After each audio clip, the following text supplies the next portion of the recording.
What's up, y'all? How are you doing? Hope you're doing well. It feels like it's been forever since we've It really does. done this. We just got back from the Ryman. Yeah, that was a great time. That was a good time. I got us tickets to do the haunted history at the Ryman. It was pretty good. Pretty good.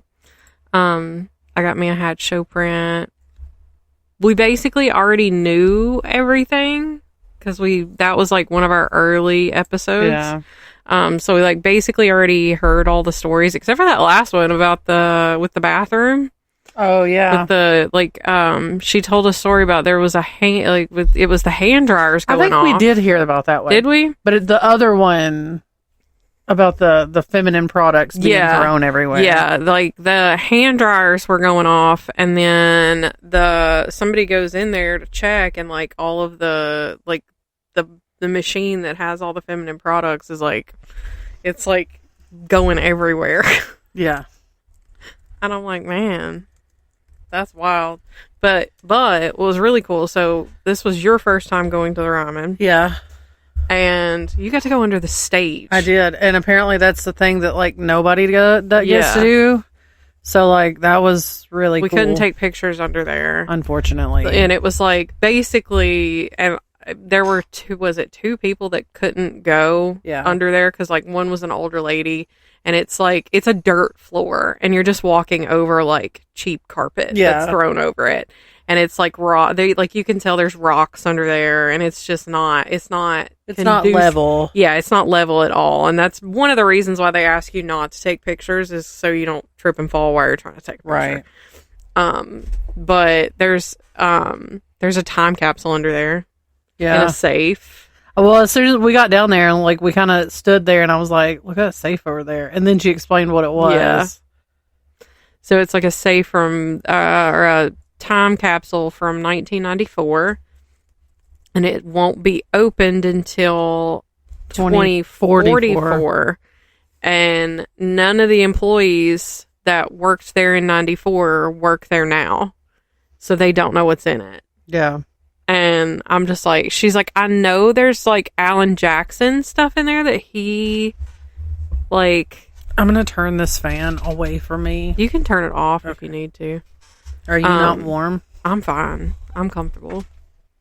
But yeah, she was I've heard that Alan Jackson put stuff in there, but other than that, she's nobody knows what's in there. So, but yeah, I thought that was really, really cool. And we got our photo taken on the stage. Yeah. I took a couple photos while we were there. Yeah, I took a few. I was trying to just in areas that I felt maybe something, but I don't think I caught anything. I think because of the nature of what we were doing, I think we would, if it was we were allowed to walk around by ourselves or whatever.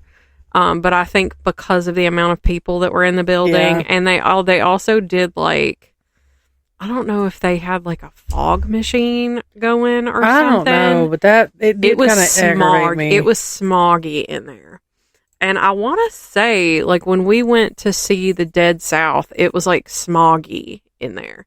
So that may just be part of what they do. I also wish they had the lights on in the cases of stuff. Right. But yeah, it was really cool. I liked it. I liked our tour guide too. Bless her heart. She was I've been up since 3:30 this morning because she had taken her son or did she say her son? Her child. Yeah. To North Carolina to get them set up in their dorm. And and she drove back to make it back for work. And I'm I'd be calling out. Right. But I don't think we were the very last tour, but I think we were the next to last tour. I think there was one more after us. Hey, I'm in, by the way. You got in the Discord? Yeah. Nice. I have joined the chat. The chat. You have a new bombshell has entered the villa. So for all of you listening that are part of the Discord, Chelsea's in there now. Go say hi to her. She's here. What was I about to say? I don't know. But anyway, we went and did that. I got a hat show print. I spent $56 in the gift shop. I've never been in the gift shop. I spent $0. $0. She spent However, none. I walked through there and I was like, Brittany, I'm gonna need you to make me that shirt. Brittany, I'm gonna need you to make me that shirt. Brittany, I went around. I went around and I was like, these are cheap hats. She was checking the brands on like everything. Then, like there was now the Dolly hat. It was a foam trucker hat, and I was like, "Let me see that." And I picked it up, and I was like, "That's an auto." I was like, "That is the elite of foam trucker hats." So like, just know that if you're a foam trucker hat girly, a foam auto cap is like top tier. They're still cheap though. They're still very cheap hats, but they're pretty good usually. Every once in a while, we'll get a batch of them, and the buttons on the tops have come off. Oh. And you have to have a special tool. And they're like, you can pay to ship them back to us, and we'll fix them. And then you also have to pay for us to ship them back to you. And I'm like, nah, dog. We'll just write them off. Right. Like, it's not even worth all that. It's like a $3 hat. No, it's not worth. No. Anyway. So yeah, I've got some t-shirts to make. Well, I don't. Daniel does. I'll just have to find designs for it. Right. So, well, what's been before we get into what I've been foaming at the mouth for? What's been going on? Well, how's life? Life is lifing. You haven't started soccer yet, have you? No. Well, it's coming up, but okay. So like I was literally just like joking within this week that like even though I feel like life is busy, but I think that just comes with the territory of having 3 kids. Yeah. It's like Zoe and Alfie. Yeah. They're like the days are long, but the time is short. Yes. But like really if I think about it, it's like I'm ramping up now. School's about to start. Yeah. Soccer's about to start. I heard it's starting late this year, like the 11th. It's next week. Oh, maybe that's Clarksville. Well, when you guys are listening to it, it'll be in the next day or two, or the next day. Yeah. But because this does come out next week, right? Yeah, okay. This will be next week's episode. Excuse me. School's about to start. Soccer's about to start. I took off work Monday, to kind of have a day to recover from the trip, and I'll talk about that here in a minute. But like, B, I knew like I have to renew my coaching stuff every year, not every season, but every year. Yeah. And so I had to renew all of my stuff, and it's just like concussion training, sudden cardiac arrest training, SA, abuse training, all this. Oh wow, I didn't realize you had to do all that. Yeah, and then I got to submit for a background check, and it's a pain in the ass because it literally it took me 4 hours. Yeah. I think that's good. But though. I started to say it's good because it makes me feel good that this. It honestly surprises me that some coaches have been allowed to coach. Right. Well, knowing this now, I don't know that this is all part. This has been a thing the whole time. Yeah. But it makes me feel good that my kids are a part of a thing where they care enough about the kids to make the coaches do all this. Now, I will tell you, it's like videos to watch and then take a test. Mm-hmm. So, and I don't know how many times you got to fail it before it says, nah, bitch. But like, and you have to get like a certain percentage of the questions right. Yeah. So, I mean, but I passed everything first go through. Yeah. Background check came back. Period. Smarty pants. Right. Background check, I'm assuming is fine because ain't nobody called me to tell me otherwise because there ain't nothing on it. Mm-hmm. So I don't really stress that. So, soccer's coming up. I've got the coaches meeting, I think Sunday, and then I'll get my roster and then we'll go from there. We can start practicing. I'm sure the next week or the week after. So we'll go there. I do have. You'll mostly have the same kids. For sure. But I do have that one that decided they weren't coming back to my team. Yeah.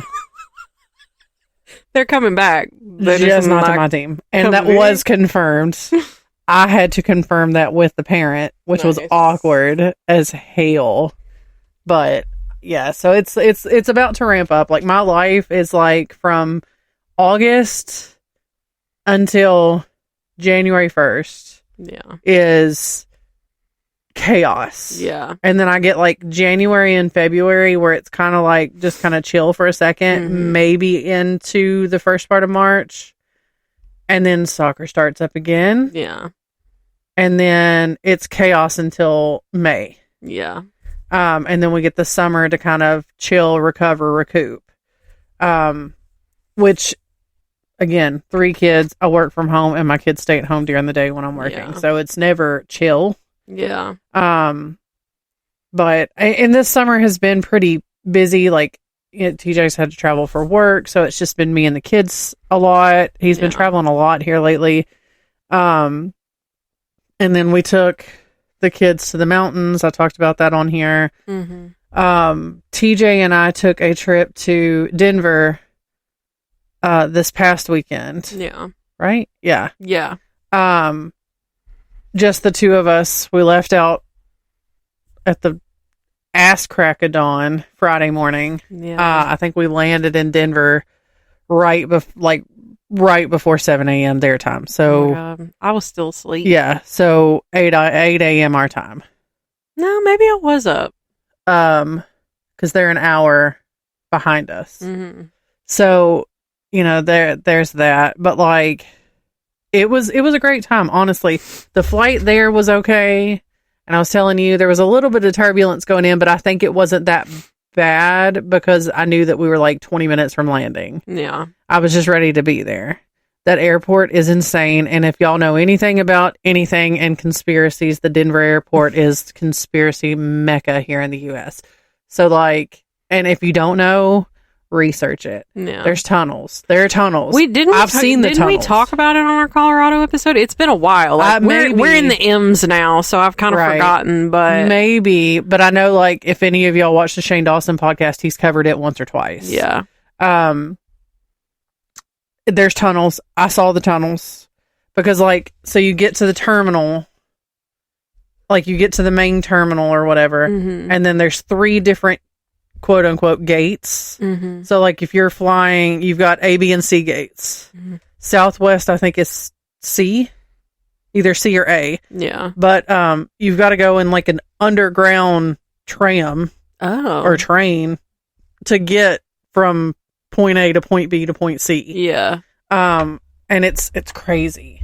That sounds insane. That sounds stressful. Oh, it was so stressful. I'd rather drive to Denver. And then, like, the airport, it's just huge. It's huge. And it goes on forever. Like, each of the gates go on forever. Yeah. But it was nice. Especially the newer parts of them. It was nice. That's the best you can hope for, honestly. Bro, I was stressed because I walked into one of the bathrooms and it's like the doors looked so small, like skinny, and I'm like, this is going to be one of those bathrooms that I sit down on the toilet. You gotta like straddle the toilet just to shut the door? No, well, I wasn't so much worried about that. It was like the width. So like, you sit down on the toilet and you're like shoved up against the walls. How am I gonna wipe my ass? Yeah. Yeah. So I was stressed. Girl, I opened that door and it was like, it looked skinny because the way that they have them set up so there's no gaps between the door and the wall. Oh, okay. And so nobody can see in. Right. It was almost like Buc-ee's worthy nice. I was like, I can almost take a shit in here. Nice. And it was long and wide. And I was like, girl, there was a whole shelf behind the toilet. I was like, oh, hell yeah. Because like, ain't nothing worse than going into like a ghetto ass bathroom, right? That has like no hook, so I've got to like hook my purse like around the corner of the door. Yeah, it was nice. Now, not all the bathrooms were like that, right? And I will say, B&A's got some pretty nice bathrooms in there as well. let me. Did they upgrade like any of the inside? I know they just redid like the whole outside, but I don't know if they upgraded I don't know what it looked like beforehand. Ask your husband. I'm only accustomed to what it's looked like since like October. So I've never been in that place. I've been there a lot, but I've never been in. But it's, I mean, if you need to know about a bathroom, I'm your girl. But it's 10 out of 10, maybe poop here. Right. Maybe.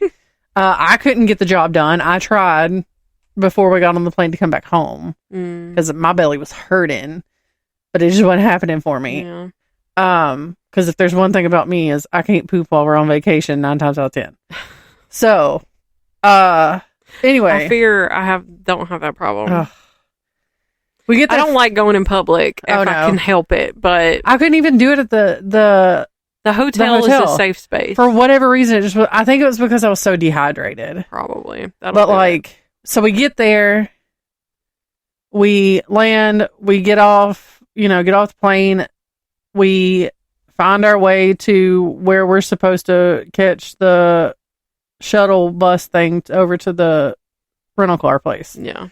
We get our rental car. We didn't get nothing special. We just got like a Toyota RAV4 or something like that. Just like something to get you around. Yeah. I mean, it's essentially a smaller version of what I have. Yeah. So, and it was nice for our base model rental car, girl, there were prairie dogs. I've never seen a prairie dog in person. There were prairie dogs everywhere on the sides of the interstate, next to the airport. Literally everywhere. And they are so cute. We pull up to the hotel later Friday night, okay? Mm-hmm. The little grass patches between the parking lot and the road at the hotel, they're burrowed into there. I'm like, I'm going to try and touch one. I want to pet it. That sounds cute. Oh, they were so cute. They would bite you. I tried to go pet one. And, they all started backing off. Then one runs off to the side to kind of get away from me, stops, and then, hollers. Made the cutest noise.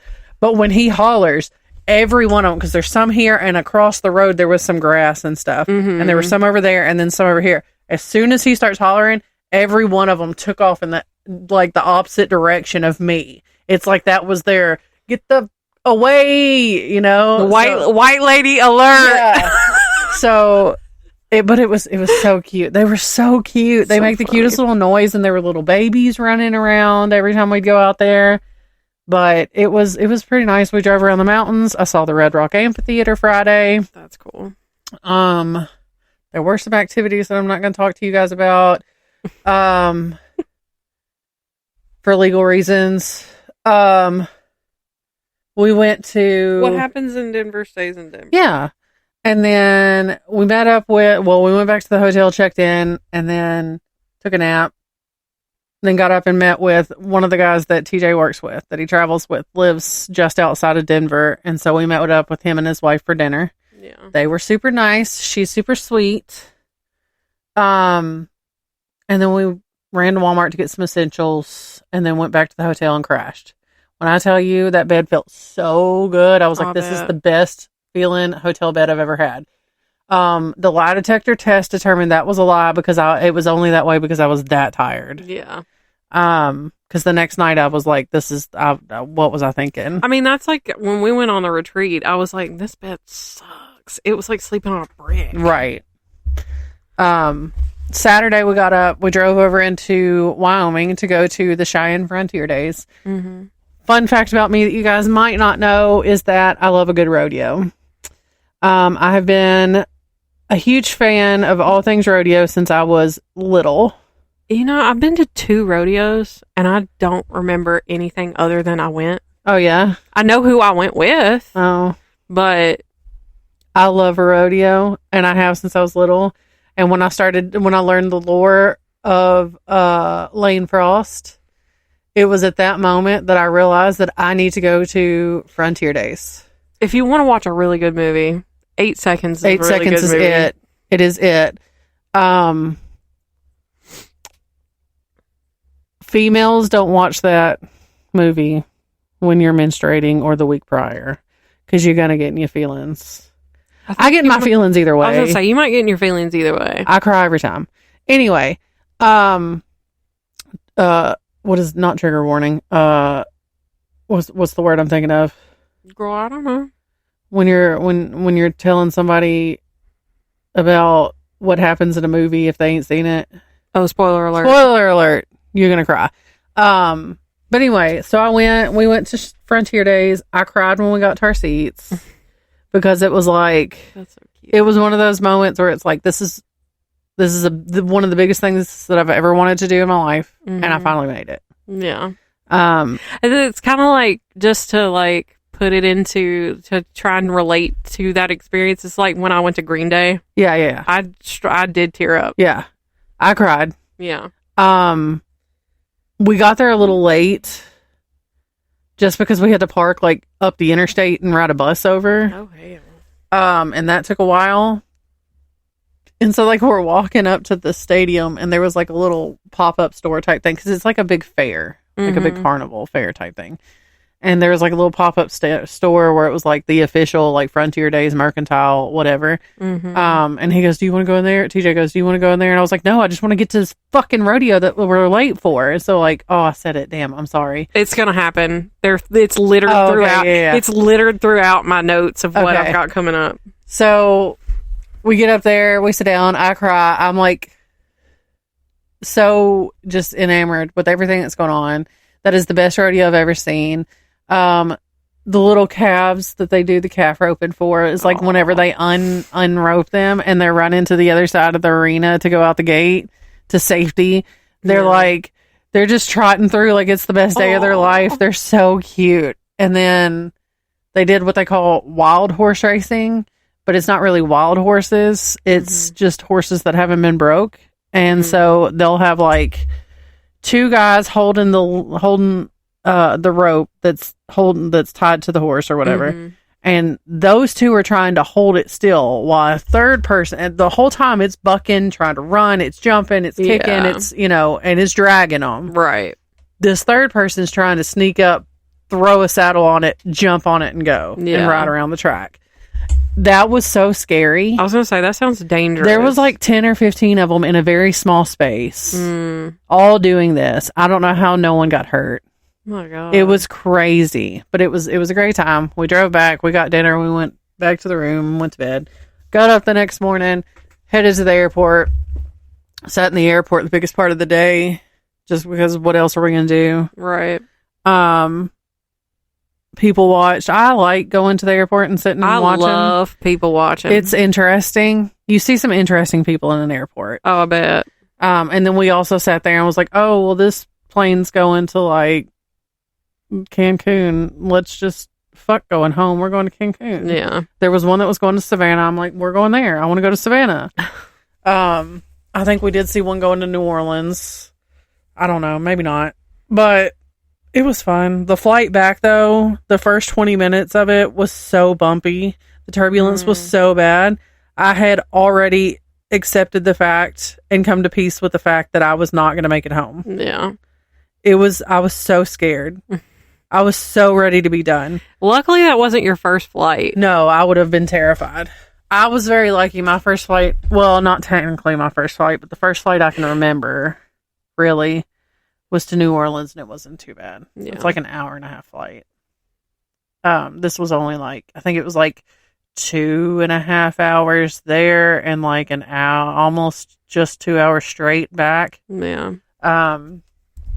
That's crazy. I've maybe been in the air for 15 minutes of my life, and I've seen enough. I've done one little 2-seater plane and 2 hot air balloons that were tethered.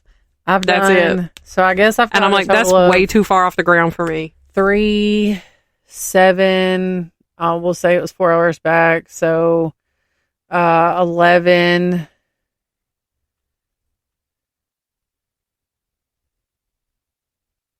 so like 16 hours in the air, maybe. Yeah. Not counting the flights that I took when I was like 18. Yeah. Because I don't really remember. We flew from Nashville to, I think, Hollywood, Florida. Mm-hmm. And then from maybe,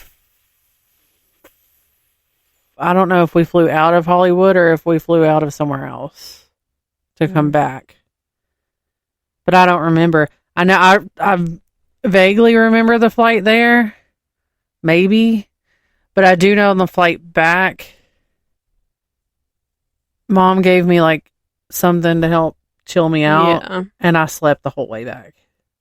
Maybe I don't remember. Yeah. But see, like, I'd love to think, like, my dream is to go to, like, the UK one day. You're gonna have to fly. You can't drive there. I could get a boat. Girl, but I'd much rather fly than be on a boat. Yeah. Either way, it's scary. Yeah. But, because honestly, the ocean scares me more than the sky. Yeah. Yeah. Like, when we were, like, planning the retreat and figuring out, like, where we were going to go, me and Pixie are like, we're not flying. No, it's got to be within, like, you know, a reasonable driving distance for us. And I was like, guess what, y'all? I don't do cruise ships either. I was like, that shit sounds awful. Anyway. Lord. But, so no, Denver was awesome. I'm very glad we went. I'm stoked for it. It was a great time. We did our tour tonight. I went to the Stanley Hotel. Oh, yeah. I didn't even talk about that. This is the fucking spooky podcast. Yeah, and I didn't even talk about perfect place for that. Stanley Hotel was great. So, like, it's where The Shining was filmed. It's haunted. AF. Like, you go, when we went in, we went through, like, the basement level where you go, like, book tours and stuff. I didn't feel it's like, there. it's where The Shining was written. Yeah. Like, that's where he got the idea. Yeah.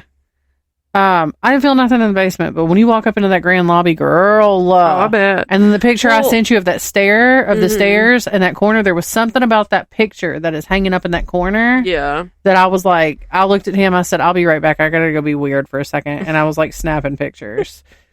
I like that. I'll be back. I gotta go be weird. Yeah, I like walked away from him and was like, here we go. My thing is, like, even on our tour tonight, so she was talking about, like,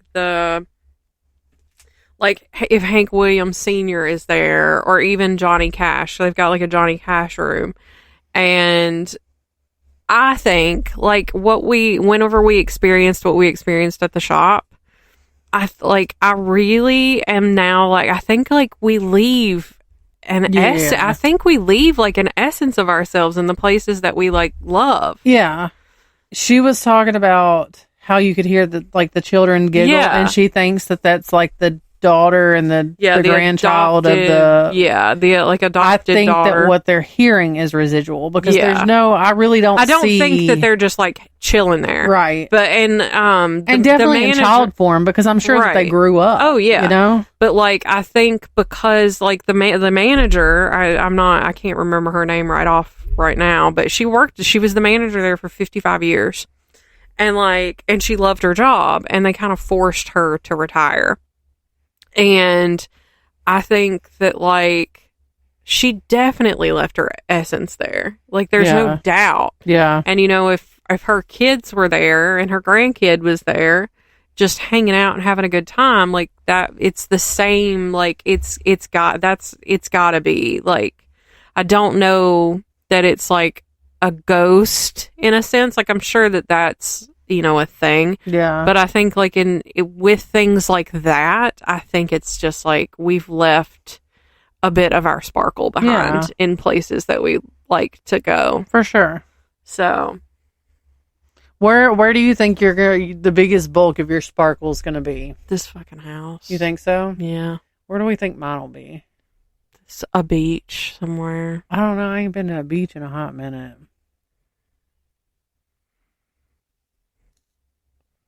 Probably also this house. Or your house. With all your Civil War ghosts. Yeah, right. You could be out there leading battle runs. You'd be like, come on, bitches, it is time. I've been waiting for this one. But I'm not fighting for either side, so that's the thing. Like, no, you're just telling everybody what to do. You're just bossing everybody around. Right. Lord, I could see it. What are we fighting for? I don't fucking know. Y'all been driving me nuts for years. It is my time to shine. It's just time to fucking fight. Lord. Hell. All right. Anything else? Anything else you've been doing? I feel like there was other things that I wanted to talk about. When I talked about Denver, we talked about the trip, the Ryman thing. Yeah. I know there was other stuff. We got Tyler Childers coming up in October. Yeah. I'm really excited about that now. I don't have anything. That's a weird feeling to not have anything planned other than like soccer and school and stuff, like, normal. And I'm sure shit'll come up. And like spooky season is for sure coming up. Like October.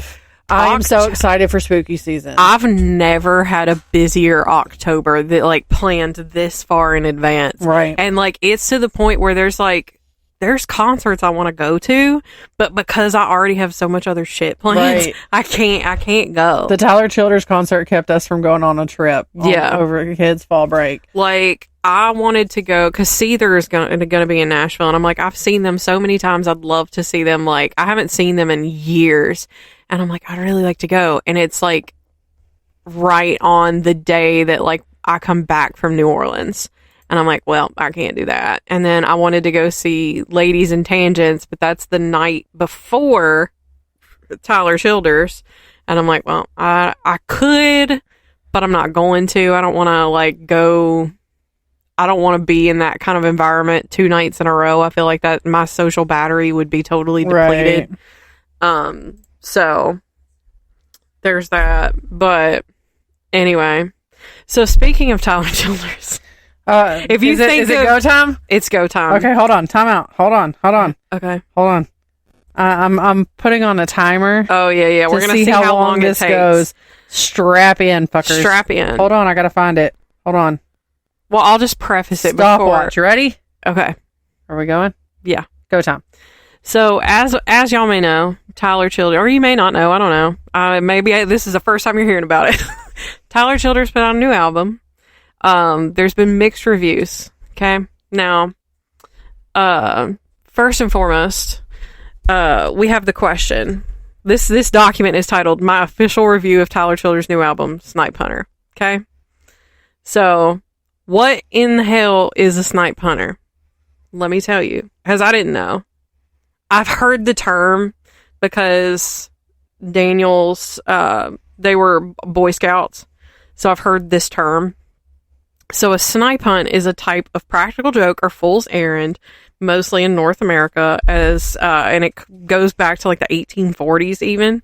You really didn't know what snipe hunting was? I didn't. Because a snipe is a real bird. Yeah. But so in which I've never been. Why I have absolutely no culture. I don't have any white people culture. Like I'm getting it now. Okay. So anyway, an unsuspecting newcomer is duped into trying to catch an elusive animal called a snipe. And even though it's a real bird, a snipe hunt is a quest for a non-existent creature whose description varies. The target of the prank is led to an outdoor spot and given instructions for catching the snipe. These often include waiting in the dark and holding an empty bag or making noises to attract the creature. The others involved in the prank then leave the newcomer alone in the woods to discover the joke. And as an American rite of passage, snipe hunting is often associated with summer camps. I never did that. And groups such as the Boy Scouts. I didn't do any of that. But I got my vinyl and there's a snipe in it. Like they come with snipes in them. And there's different ones, like based on, whatever. But as the Hickman Holler Hunting Club Instagram was like, have you found your snipe yet? And I'm like, is that what that was? Because I was like, what is stuck in here? Mine was stuck in there. So, this is where my actual like notes start to come in. So, I'm just gonna take it track by track, and give my take on each. Some will be longer than others, but bear with me because this is truly where I thrive and get the biggest serotonin boost. I have been foaming at the mouth for this. Like, I have loved this. And I said, I live for this kind of shit for real. And now you're all forced to sit here and listen to me. But trust, I will be excited. And hopefully that might make someone else excited for this album, or might make somebody rethink how when they first listened to it, they were like, okay, well, I didn't see it that way or whatever. And that's valid, because I called you yesterday. Yeah. And I was like, okay, so I listened to it. Mm-hmm. And granted, I was listening to it while working, so I couldn't give it my full undivided attention. And I realized that not everybody listens to music the same way I do. Right. Like when I love an artist or whatever, I really dive into, and I really have dove into this album. Right. And I listened to it and was like, there's a couple songs that I get it. That was my first listen. My first listen was like that. I was like, this ain't it. What are you doing? Well, this ain't it. Yeah. So, and I did want to add a disclaimer that I just want to make it perfectly clear that these opinions are my own on this record, and I don't think that anyone really cares what I think. Do I think that I'm so superior and, my opinion is the only one? No, because I think we should normalize, if an artist that you like puts out something you don't like, that's fine. I think that that's okay, and that should be fine. It's the people who just get kind of nasty about it that I'm just like, I bet your ass crack stinks. Anyway, Eating Big Time.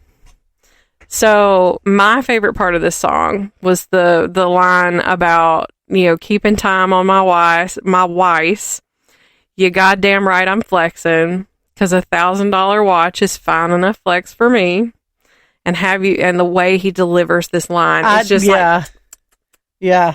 Have you ever got to hold and blow $1,000 fucking dollars? Oh, I ate it up. So I think that this song, the undercurrent of the song, speaks to how he grew up with nothing. He remembers what it's like to have nothing, and he knows that he's blessed for what he's gotten and doesn't feel it's appropriate to flex when he's got no business flexing. I also want to also add, I did take a gummy and finish this review. So at some point you will pick up on that. So I said, his records have built all of this, and he's eaten big time now. But he's not doing much of anything over the top to show that he's made it. And instead, he's started nonprofits. This album was put out on his independent label, right? Which I also found he's a co-owner of Hickman Holler Records. And it's under RCA Records, but it's an independent label. So this entire album has hunting overtones all throughout it, which honestly makes me kind of want to go hunting. I want to try it. I've always been scared. I've never but I've been like, I can't kill an animal. And now I'm like, I want to kill and eat an animal. You know what? Here's the thing, though, because me being the redneck that I've always been, never been hunting. Yeah. Because I've always been told. And it makes sense. And yes, that's the proper way to do it. If I kill it, I have to clean it. Yeah, that's one of the reasons why. I'm not doing it. You can take it to somebody to have it processed, though. There's places that do that now. But no. I know his stepsister can, clean. She can clean a deer. No thanks. And I'm just like, you know what? You're badass. You're a badass for that, but that's just not me. I feel like even if you're taking it to a processing center, you still got to gut it. I have no idea. I have no idea how that works. I have no idea how that works. But yeah, I said I ain't going to, but he makes it sound fun, and he talks about eating something that you hunted yourself and preparing it yourself. I bet it sounds rewarding. Right. And something I caught, a line that I caught in the song, see me now, I'm on the sow and I'm riding into your city. Do you remember whenever he started randomly posting TikToks of riding those mechanical horses in the hallways before his shows? Yeah. That's what I thought of that whenever I heard that line. And then you sent me the TikTok by Izzy. Her name was Izzy, about the verse toward the end that is it references Beyonce throughout. And I didn't read any of the comments because I didn't want that to, like, once I listened to her be like, did anybody else notice this? And then I listened to the song again. I was like, oh my God, because I'm not a Beyonce fan, so I never would have caught that otherwise. But I was like, the way that I interpret that is maybe it's like a slight tip of the hat to her, because like she put out Cowboy Carter and people lost their fucking minds, and they're like, she's not a country artist, she's a black woman, she can't be a country artist, da da da da da. And I think that maybe that was his way to be like, I see you in this genre, and I acknowledge that you're just as welcome in this genre as I am. And it's very subtle. Like, I think that it's like a very subtle. And I may be way off base with that. Like, but it makes sense because it's like, you know, why else would he put Beyonce references in there? Right. Well, I don't know. I'm not, so to kind of sidetrack. Mm-hmm. Since we're on that, there ain't shit about it that's country. However, I haven't listened to it. However, I mean, it's got undertones, but I mean, country has evolved. Yeah. Today's country is not country. Right. It's evolved. I think there's it's the same. I think I look at it as the same as, like, so there's rock and roll is like the genre, right? And then there's the subgenres. Yeah. And I think that there's country and then there's the subgenres. Exactly. And I think Beyonce fits in that somewhere. That tree somewhere. I wouldn't say it's Johnny Cash country. No. I wouldn't say it's not Tyler Childers country. I wouldn't say it's Tyler Childers country. It's country for what she does. Right. And it's brought in a whole different fan base to the country music genre. Right. And they've probably looked at other artists and been like, oh, this dude's cool. And, you know, people who never would have even thought about it. Right. Because, like, I even saw something that was like, you know, oh, well, her Cowboy Carter tour sucks. Nobody's buying tickets, da da da da da. And then there's, like, videos on TikTok that these stadiums are sold out. Yeah. I'm like, so here's my, it ain't got nothing to do with the fact that she's female. It ain't got nothing to do with the color of her skin. I like Beyonce's older stuff. Mm-hmm. Fuck me up with some Destiny's Child. Oh, yeah. Her like last show of her tour, she did that little Destiny's Child reunion. Yeah. And I was like, you know what? Hell yeah, girl. I respect her for what she does. I don't want to kick the beehive. No. I respect her for what she does. Get your bag, sister. She's a powerful fucking woman. Oh, yeah. Okay? Your husband sucks, but, you know, it is what it is. She's a powerful fucking woman, and I think that she is raising some very strong, independent women. Blue Ivy. I am living Blue for Ivy Blue is Ivy. going to be such... I am living for the TikToks of Blue Ivy up on that stage doing her shit. Yeah. And I love it when she, like, gently corrects her sister. Yeah. It's very nice. I'm loving it. It's Beyonce's music generally now is not so much for me. Right. And that's fine.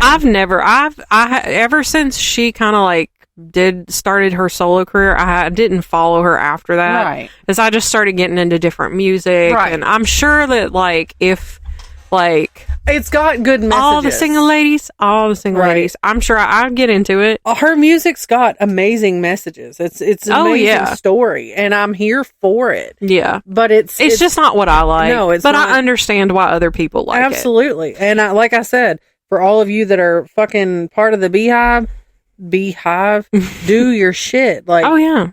Do it. I'm happy for that's you. Much like you being a Swiftie. Right. I don't give two shits. This is 2 less concert tickets that are being bought. Bingo. Speaking of, if any of you fucking, what are they called? Bandwagon fans, jump on the Stevie Nicks Fleetwood Mac train and take my fucking tickets, and you only fucking know one goddamn song that she sings. And it's Edge of 17. Or fucking, what's that, Silver Springs? Yeah. I will punch you in the goddamn throat. I love that. I will punch you in the cooter. Right. We're eating up my time. Okay, go. Sorry. All right. So, and my last note on this song and that music video. Have you seen the music video? I haven't watched it. Oh my God, you should. Videos. You should.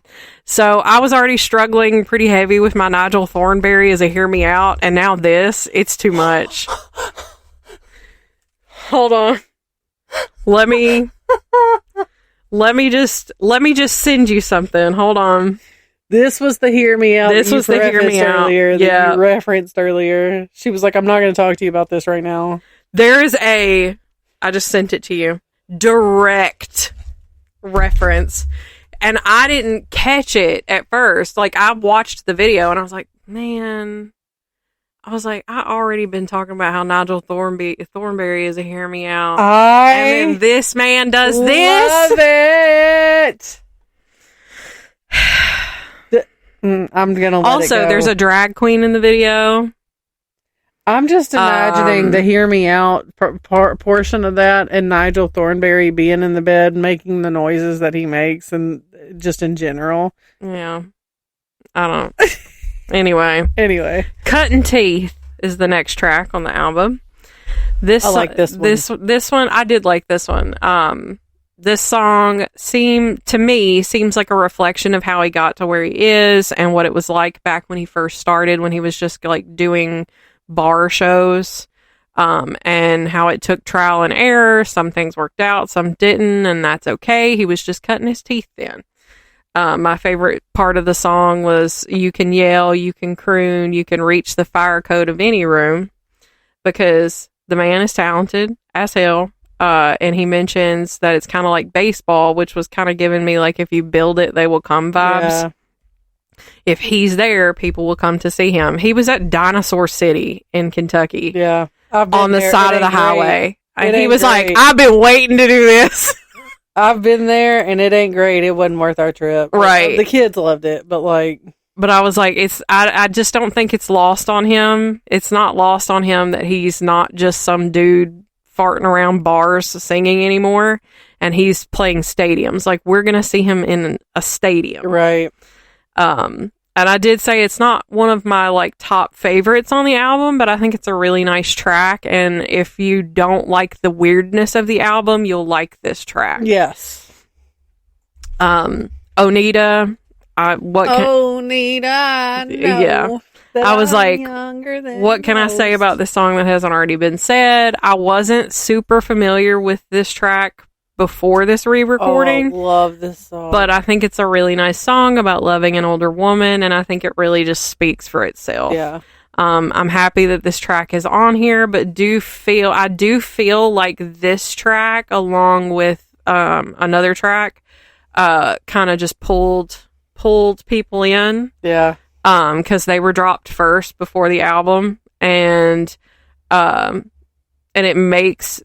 feel like they were kind of fillers to make the album feel less weird, because he wanted to be weird, but he didn't want to be too weird. I was like, there are very few of the traditional sappier Tyler songs on this album, and I feel like that Onita really filled that space very, very well. Right.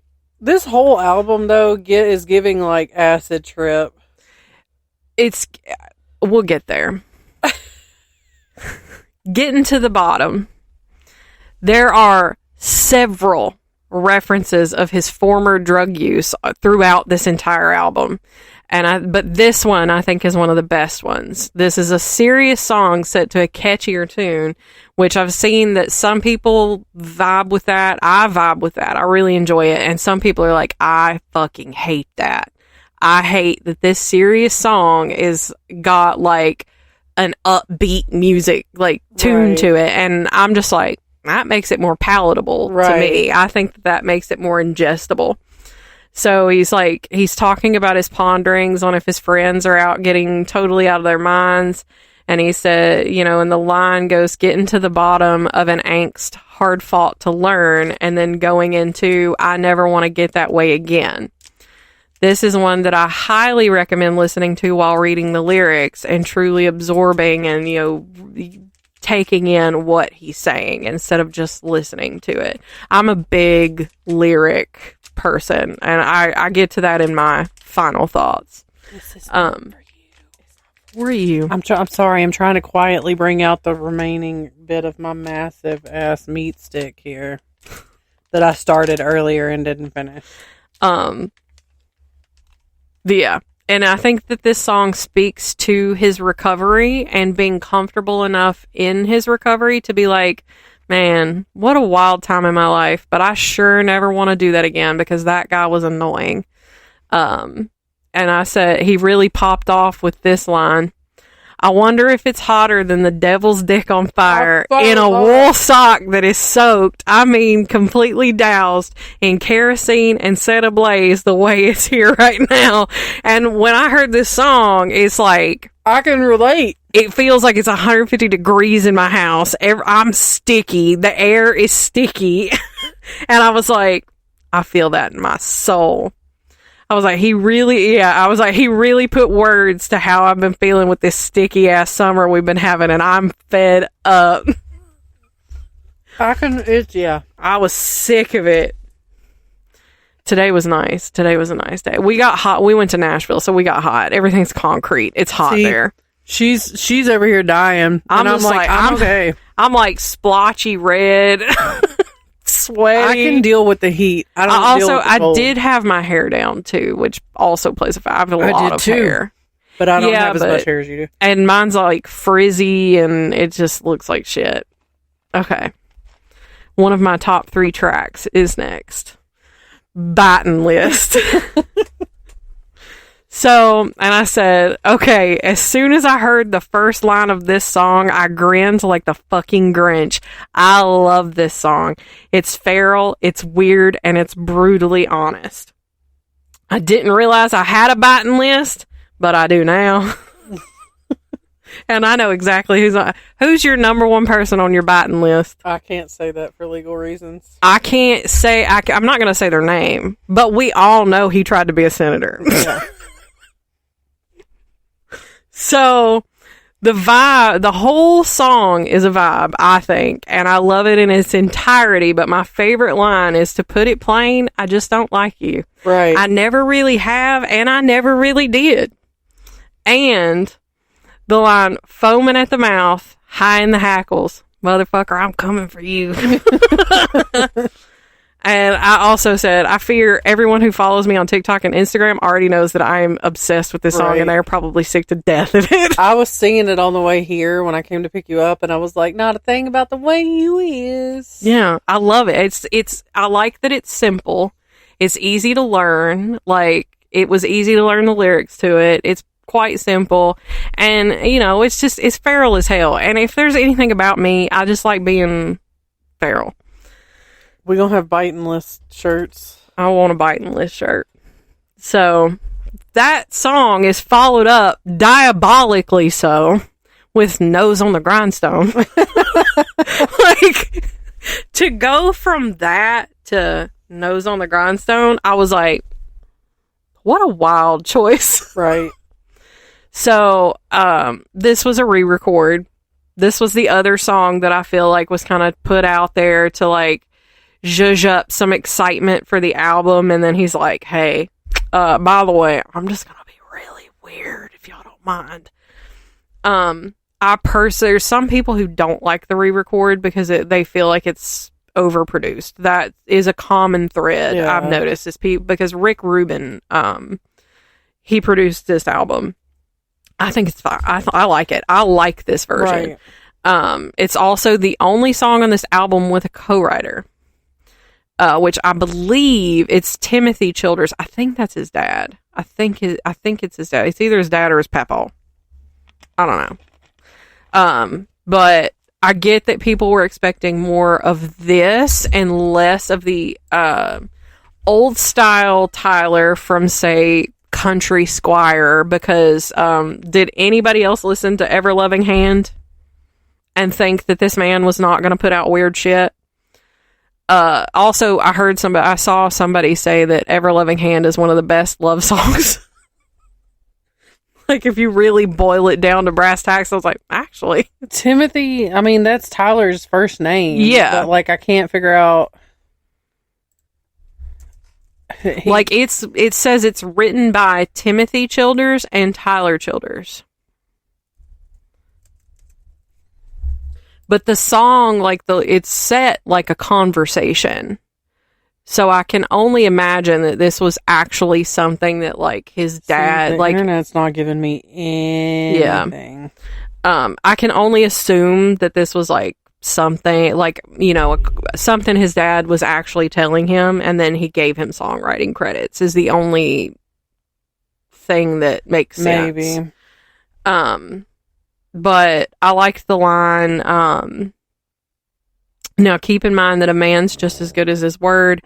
It takes twice as long to build bridges you've burnt, and there's hurt you can cause time alone cannot heal. I felt that in my soul. I don't have anything else to add about this song. That's it. Like, that line, I love that line. Because, like, I know that there's been people where I've been, like, a little too hasty and a little too... Anyway, it's fine. It is what it is. I've apologized. But, you know, it's one of those things where it's like, it'll never be the way it was. It's fine. Watch Out. This is the first of a slew of educational tracks. So this entire track is telling you that you need to be fucking careful in the woods. I love this one. It's 'cause you're the on the list of things you're being taught. Be careful where you're reaching because there's copperheads hiding everywhere. Rocks in the wood pile, copperheads. Sneaking around, you're gonna wake up your mama bear. Yeah. She gonna eat you. Black cohosh. I've heard the term, but I looked it up, and it's a woodland herb native to North America. And it is a root that is used in medicine that is often used for estrogen-related conditions such as symptoms of menopause, premenstrual syndrome or PMS, painful menstruation, weak and brittle bones, and other health conditions that are, like, associated with being a female. Where do we find this? In the woods. What's it look like? Oh, and there's a whole verse talking about oyster mushrooms. And I did say that I think that this is one of the tracks that a lot of people were complaining about it being overproduced by Rick Rubin, but I really, really like the way that it is. I think it's fun. It's a little funky, and it's like, here's some good tips if you ever find yourself in the woods on a snipe hunt. Disclaimer, black cohosh also might cause liver damage in some people. So okay, yeah. Consult a doctor. Don't take medical advice from us. For sure. But this is another track that I also recommend having the lyrics up while you're listening to it. Black cohosh, it's white. I have no idea. Mikey calls it pointer though in the song. I could see that. Did you look it up? What? Like what it looks like? Mm-hmm. Okay. The next track, Down Under. This is about where the gummy started kicking in. So Down Under. I'm so sorry. That was directly in the mic. I'm so sorry. So Down Under, I said, I don't know what y'all's problem is with this song. I just know this man went on tour to Australia at some point and went, that place is so fucked up, and he didn't want no part of holding the koala. I can see it fine from here. It's a pretty cute koala. And I can envision this man being like, I'm good. That thing's got chlamydia or syphilis or whatever. What's the difference? I think it's funny, and I think it's informative. And I did look it up, and there was a large gap. So he went in 2019 supporting John Prine on tour in Australia. And he didn't go again until February of this year. And I think, you know, the way that the song goes, he understands why people don't want to travel there. It takes forever, and they got scary ass critters everywhere. I wish he had slipped in a joke about them being upside down, but I'll take the verse about kangaroos because I mean, they do look cute and cuddly, but they'll whoop the shit out of you. I said, is it one of my favorites on the album? Not really, but I do enjoy it for what it is, and what it is fucking funny. I think it's funny. I think it's a funny song. Poachers is next. Now this one, I did not like this one on my first listen. I did not like this one really on the second listen. And then I had it. Why you look like you sniffed a fart? Y'all squinty-eyed shit. Anyway. Not me, the cat. No. So it took a few listens to get there, and then I listened with the lyrics up, and I kind of got it, or at least I got in the sense of what it means to me, because I know that, like, you know, art like this is interpretive, and, you know, he may have meant it one way, but somebody else could take it another, you know, whatever. Also, I think this is a slightly educational and a slight callback to his time in active addiction, but it's also, most importantly, making fun of pearl clutchers. It was that part, like, it was that like made the light bulb go off in my head, and I was like, oh, okay, now I get it. So he also posted a behind the scenes to his TikTok, which I reposted if anybody wants to look, of the recording of the record, and I think it's great. But there is a point where he's randomly wearing a pearl necklace, and I picture him recording the song just clutching his pearls. And the line, the verse that where I was like, okay, I understand what this song's about. So he says, I can hear him now talking. A God, it is scandalous. His papa'd be rolling. I don't know where he strayed. I know that you'd know him. He's the one on the radio. Yeah, he's the one with the vidya of the coal mining gaze. And then a couple lines later, we lost us another to the others, I guess. When that video came out, all the comments are like, oh, well, I guess he's a liberal. And it's like, it's just people. Right. It's fine. You're all right. But I was like, come on. I was like, there's so many good lines from this one, but I highly recommend listening to this one with the lyrics up as well. And there is a line from this song that I'm like, now I have to get a tattoo about it. Like, so I don't know the logistics of it yet, but I have an idea.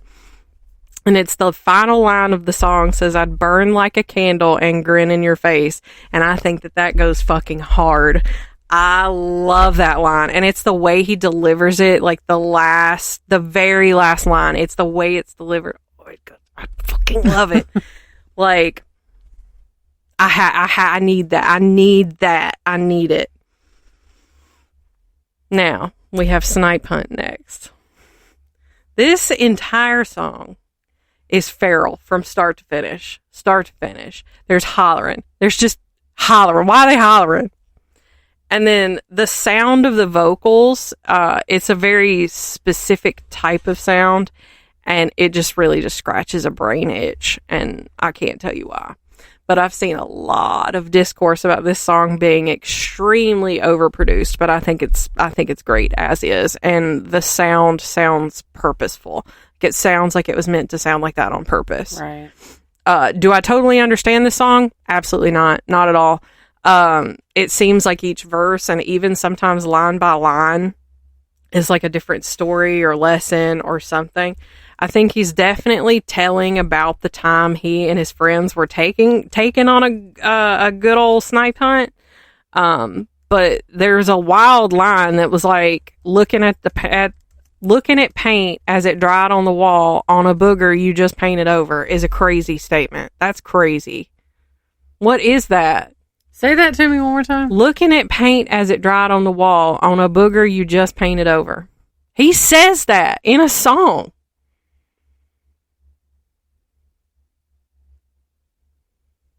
You know what that makes me think of? High school. The Pop-Tart. The Pop-Tart. Oh, yeah, the Pop-Tart. But I did say that I feel like this one's got a little more seeping in on me to do, but I enjoy this song. Even if I don't quite understand it. I think that's fine. Tirtha Yatra, another educational as hell song. I think he's just expressing his desire to travel to a place he's only read about and is learning how to say phrases. Because when he's talking, he says the line about the Kuru Sektra, and he goes, I couldn't even tell you if I am or not pronouncing it right. Yeah. But coming from a cousin-loving, clubfoot something, backwoods searcher, I would hope that you'd admire the try. And honestly, that's what this entire podcast is about. Because same. I hope that you just admire that we're trying. I said, Timmy, he has dreams, and y'all are hating for real for not letting him express that. I said, he's got me out here wanting to read the Gita because it changed him metaphysically. And a Tirtha Yatra is a Hindu pilgrimage to a sacred place or tirtha, often undertaken for spiritual purification, religious merit, or to fulfill vows. By the way, just in case you didn't know that. It's catchy, it's informative. I said, we love an educator. Is this in my top few tracks? No, but I enjoy it. We're almost to the end. We got two left. Tomcat and a Dandy. I said, I just know the line. Back when I was young and gay, done had some pearls clutched. And to be perfectly honest, I think this entire song is about fucking. I think the whole song is about fucking. I said, maybe it's because I'm rewatching True Blood. But in my head, when I listen to this song, I'm imagining like a Bill Compton type, like, character dressed like Civil War era. Yeah. And I was like, he's just acting up, whoring it around town. He was a fancy man who was getting around. I was like, I could be reading this song, or reading this wrong, but this entire song feels like a fictional story. Like it painted an entire picture in my head, and it's just giving like late 1800s vibes. And I did say, I'm probably reading it wrong, or I just don't get it, but it really gets into my imagination in that way. I was like, if we were ranking these, I'd probably put this one near the bottom of the list, but it is a really well-told story. I could see this being sung over a fire in the woods like folklore is told. Or, I was like, and it's just about some dude fucking. I think so anyway. All right. Final song. And then I'll give you my final thoughts. Dirty Hot Trail. First listen, did not like this one. Didn't like it. I listened to it the second time with reading the lyrics, and I was like, I don't know Trill, but I love him. Trill got me wanting to go hunt with him. I said, another song. This was another song with a lot of discourse about the production. And then this is where I really let the gummy do the talking. I said, y'all are just boring. This song fucking slaps and is, in my opinion, the best song on the album out of all of the new ones we got. This song got me wanting to learn how to square dance and go hunting. Like, I need to see this song in, like when we used to go to Silverados and people would go do the square dancing. Yeah. Or that girl on TikTok, what is it, y'alternative girl who goes and does square dancing. Yeah. I need to see her square dance to this song. I was like, I said, I've been walking around for days just going, ain't a man in the holler like Dirty Hot Trail. And when I'm not even listening to it. I went to go pee earlier and I'm in the bathroom. Ain't a man in the holler. And I did see a lot of comments that, like, where he performed it in Nashville at that random sandwich shop, I saw a lot of comments that were like, well, if he had put it on the album the way that it's played live, I'd have liked it. I said, shut up. If he had put it on the album the way he plays it live, then there would be no incentive to see him live, you fucking potato. I was like, not the potato. This song is fun. It tells a story. It introduces us to a character. And best believe I will be naming my next cat Uzi. I was like, even writing this, I'm dancing in my little seat. I was like, it's so good and underappreciated. I love that song. I love that song. Like, that is my favorite. I just took away from that you admit that there's going to be a next cat. Yeah, but not anytime soon. There's too much shit going on. So, I'm still upset with you. Final thoughts.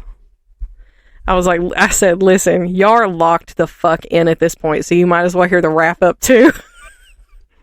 I said, first of all, some people are saying he was better before he was sober. Like, fuck y'all. That is such a fucked up thing to say to or about someone. And I was like, and he fucking knows y'all say that shit. With that line and getting to the bottom about I never want to get that way again, and then explaining what it was like and how awful it was for him. And I was like, and I said, a comment on TikTok said, that is devil energy. And I said, no, really? That's all. That's such a messed up thing to say to somebody. And I was like, people out here being upset that this man is weird.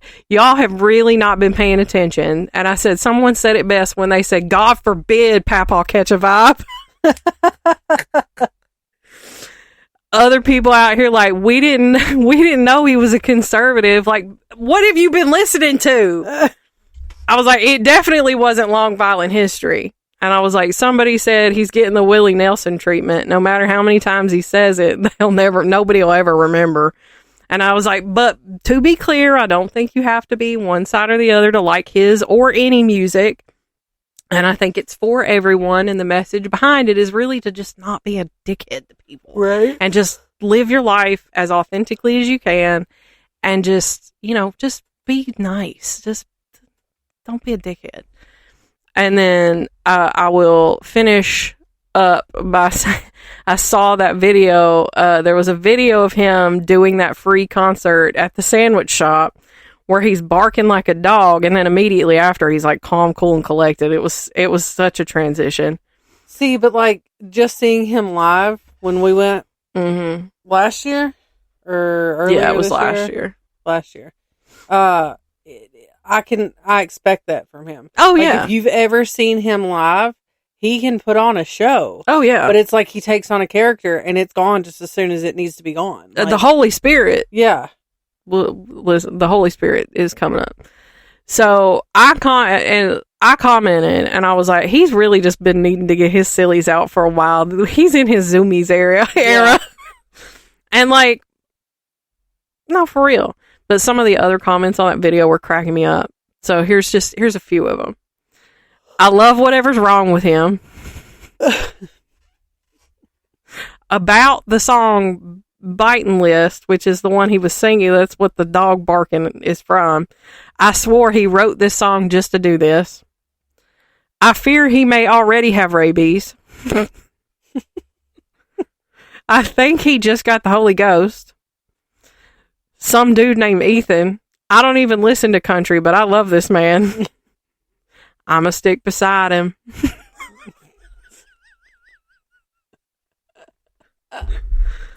I said, overall, I give the entire album like a 9.5 out of 10 because there's always room for improvement.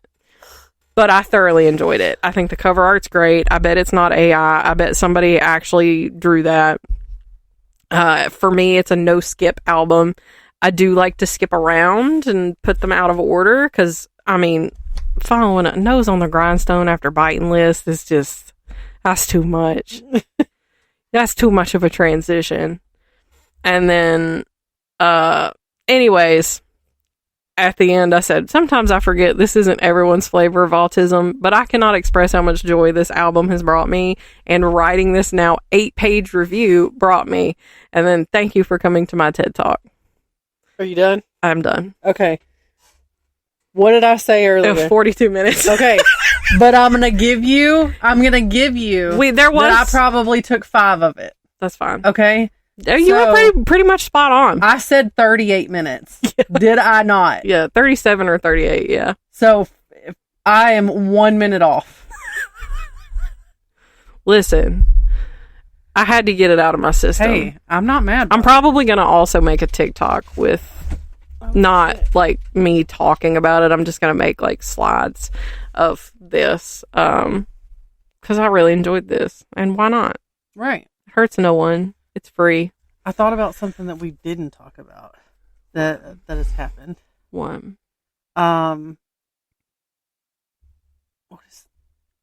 We haven't yet talked about that my family 4th of July celebration happened. That was a great time. Oh yeah. You were left unattended. Well, I was there. Daniel left her unattended at this party. Mm-hmm. And my father-in-law tried to swoop in. Well, I think he was unsettled by the fact that he was like, "What are you drinking?" Yeah. And I pull it out of the sleeve, and it's a THC drink. He goes, "It's got drugs in it." He kind of wandered away after. I was like, "Hell yeah, brother! What do you think I'm here for?" Right. I played with the baby chickens all day. Who ended up? Where did it? I don't know. They were still there when I left. Oh. But they're not there now. Hmm. So I don't know. I honestly think their intent was for us to take them home. But that didn't happen. Yeah. Also, let's just take a moment and provide some space for the fact that we can talk about that we've lost a real one. We've lost a real one? Yeah. We lost Ozzy. Oh, yeah. Bro, I've been so depressed about it. Yeah, that is pretty sad. Now, I will say, so I watched, you did too, the farewell concert. I did not. Oh, I thought you did. I just watched the Mama I'm Coming Home. And it bummed me out, so I couldn't watch the rest of it. Oh, and I did watch Youngblood's song. I watched the farewell concert deal. And it was fitting that we were watching it while at like a family celebration of life for a family member. Yeah. We just all kind of got together at a family member's house and just essentially threw a party. Yeah. For a celebration of life. And we watched that. We streamed it while that was going on. And it had me feeling some type of way. And it made me feel good that I was amongst like-minded people because they were all one. Everybody was watching. Yeah. I for sure teared up when he sang Mama, I'm Coming Home. But I didn't want to cry because I didn't want nobody to make fun of me. Yeah. But from that point, I had started watching. I didn't think it would come so soon after. Right. But I think started. Maybe he did, but yeah. But I started watching the Osbournes, like rewatching the Osbournes after that. So I've been watching it steady since then. It's bringing back some memories because that was my shit. I saw a clip the other day that was like when Kelly went to a Diddy party. And I'm like... Sharon was like, I bet he smells nice.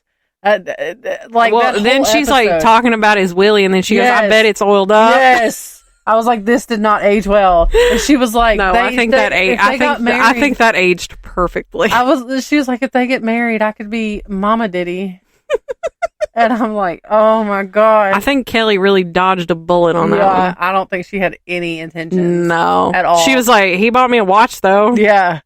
But it's been a whole thing. I saw a clip the other day and it was like Ozzy and Jack's daughter Pearl. And at the time she was like, I don't know, 3, 4, 2, 3, 4, somewhere along those lines.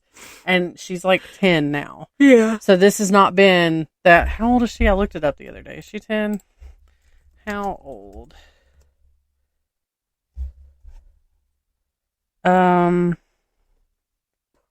She's 13. Oh. So this has been like 10 years ago. Yeah. Okay. So they were at some beach and Pearl was playing off in the sand, right at the shoreline. Mm-hmm. And Ozzy leaned over and looked at Jack, and he goes, we brought you guys here when you were her age. Aww. And now we're bringing her here.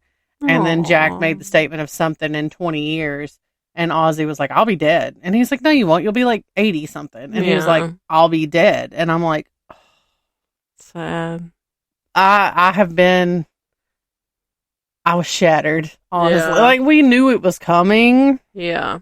But I didn't think it was Well, I think the worst part is, like, in interviews, he was like, it's terrible. He's like, Parkinson's is terrible. He was like, my mind is as sharp as it's ever been. Yeah. He was like, but my body doesn't work. But what's crazy to me is, like, there were some clips that Kelly had posted, and he looked rough, but, like, he's fucking old. Yeah, he's like an older man. And he battled a lot of addiction, especially like in his and I was talking about that in his prime, and that really takes a toll. Watching the Osbournes. Mm-hmm. Okay, so that was like 20 years ago? Yeah. He's the same age then, roughly. Mm-hmm. Actually, he's younger than what my parents are now. Mm-hmm. And he looks substantially older than my parents do. And he was still drinking then. Yeah. So it was like, he tried to quit. Yeah. In the first part of the show, but it didn't work.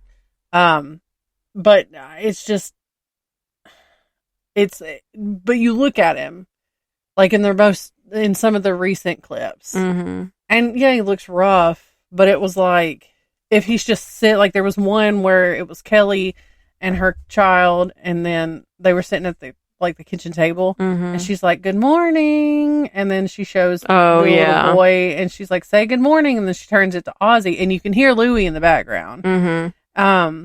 But like she says, say good morning, and then she's like, Dad, and he looks up and he's like, oh, good morning, and it's like, even watching some of their podcast clips that they've had, he was functioning, going with it. I mean, quick and mm-hmm. I'm like, man, I didn't know that the podcast was a thing. I kind of fell out of the Osbourne. I knew that it was a thing, but I'd only seen like clips and reels. Yeah. I have never listened to the full thing. I may have to go back and find it, but it's like he's not missing a step, mm-hmm. and then all of a sudden he's not here, and then I'm sitting here like reliving my youth, I guess, because I'm going through all of it again. I was listening to Kelly's album the other day. I loved Kelly's album. I had Maddie listening to it. She didn't much care for it. And then we moved on to the Donnas. It is very that was that it's era. Millennial core. That's that era. And then I moved on to the Donnas, and she didn't care for the Donnas either. You go on and shake it off. You know what I'm talking about? Mm-hmm. Okay. She didn't much care for that, but it's been crazy reliving all of that. And then I found out I had all the bobbleheads. My parents got rid of them. Aww. Not too very long ago. Yeah. But I didn't know that they got rid of them because Mom texted me the other day. I was like, I wonder how much those would be worth. And I'm like, I don't know, but don't get rid of them. I'm like, don't do anything with them. She's like, they've been gone. And I'm like, what? But I was looking at pictures of him back in the day, mm-hmm. and when he was young. Oh yeah, like Black Sabbath days. Gorgeous. Oh yeah, he is a beautiful man, and mm-hmm. there were sometimes you can look at him and you're like, I still see it. Yeah, Kelly looks so much like him. It's crazy. Yeah, I know she's had work done, but seeing her in the videos and stuff where we've seen where they were out at the parade and stuff. When she was a little kid. Oh yeah, but when they were at the procession or whatever, with her with his glasses on. Oh yeah, the side profile. I'm like, holy shit, she looks just like him. Yeah, I don't know who Amy looks like. I think she looks like a good combination of both, but she does look a lot like him. Man, but and people kept commenting, well, here's Amy and Kelly and Jack. But where are his other kids? And I'm like, Louie's literally right behind mm-hmm. her. They've stayed so far out of the public eye that nobody knows. I don't know what they look like. Louie was all up in the Osbournes, though. Yeah. Amy was on there, but her face was always blurred out. I think she also started off. Like, it was like in the first few episodes, and then she was like, you know what? I don't. Amy wasn't in it. Really? She moved out of the house before they started the show. Oh, okay. Because she didn't want to be in the public eye. Oh, I got She you. moved out quickly. I don't blame her. No. And then what kills me is like seeing like headlines now where it's like Amy actually shows up to her father's funeral despite wanting to be out of the public eye. And it's like, shut up. It's her dad's fucking funeral. Right. She's got a whole music career. Oh, I didn't know that. Yeah. But it's... Maybe I did know that. I might have known that. But looking at them, I'm just like, Jack, you can see... I can see them both, but I do see a lot of Sharon in him. Yeah. I started watching, what I downloaded to watch on the plane on the way to Denver was the Jack and Ozzy's road trip or whatever. Mm-hmm. I forgot that show existed, and I love it. I've never seen it. I love it so much. It's good. I think you would like it because they go all over to like historical places, you know, because he's a big like history buff, war nerd. Yeah. So like they go to a lot of historical places. That episode where he's getting pissed off at that newfangled remote, and he collars for Jack to come down, and then they end up just watching the History Channel together, like cuddled up on the couch. So it was so cute. Yeah. But yeah, I love that show. It's so good. And Jack is like, now that's me with modern technology. He's like, I hate it. He's like, I can't work anything. And his daughter's like, no, he can't. But yeah, so we lost that one. Yeah. We lost like 3 or 4 people in the same week. It was like, it was so many. In the same week. Yeah. It was crazy. I was scared. I hope Willie Nelson and Dolly Parton are bubble wrapped somewhere. And Stevie next to him broke her shoulder. Stevie, I'm gonna need you to settle down, ma'am. Girl, I don't know what you were doing, but don't do that. Hey, her and Lindsay are back together, bro. They're back. I mean, I'm telling you. Well, they're reissuing. No, you can't tell me otherwise. There ain't no fucking way that they've been in a 60 fucking year situationship. Move on. Her magic is still working, and he's coming back. I think I don't doubt that is she cursed him, but I don't know. Maybe that's how she broke her shoulder. They were doing it, but getting it. They're reissuing 60 years of none, and she getting it. They're reissuing. Was it Buckingham Nicks? Is the album? Yeah, I think so. Because it's been out of print since the 70s. So I'm here for it. Bro. I didn't realize they were like high school sweethearts. Yeah, girl. I think that's how cute. many years were they apart? She getting it. I'm telling you. I'm sure. Right now. Maybe. I don't know. Isn't he married? I don't know. I think he's married. He like recently had a baby. He's too old to be doing that. Maybe he realized I wouldn't want him back. That. Maybe he realized he's too old. He's trying to get back. I wouldn't want him back. I'm telling you.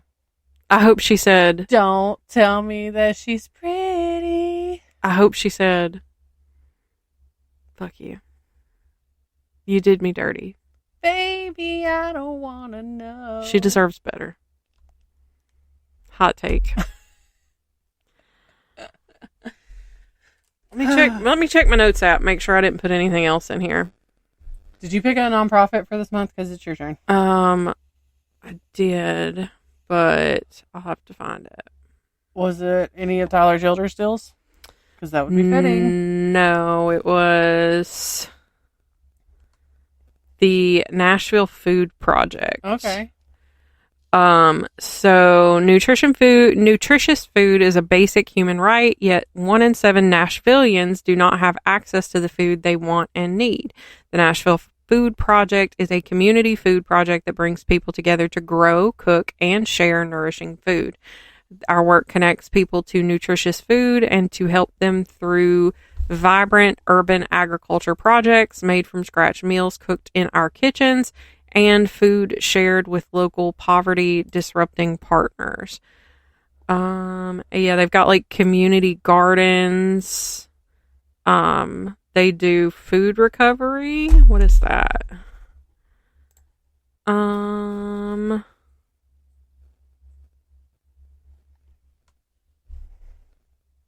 Currently, 40% of all food produced in our country is being thrown away.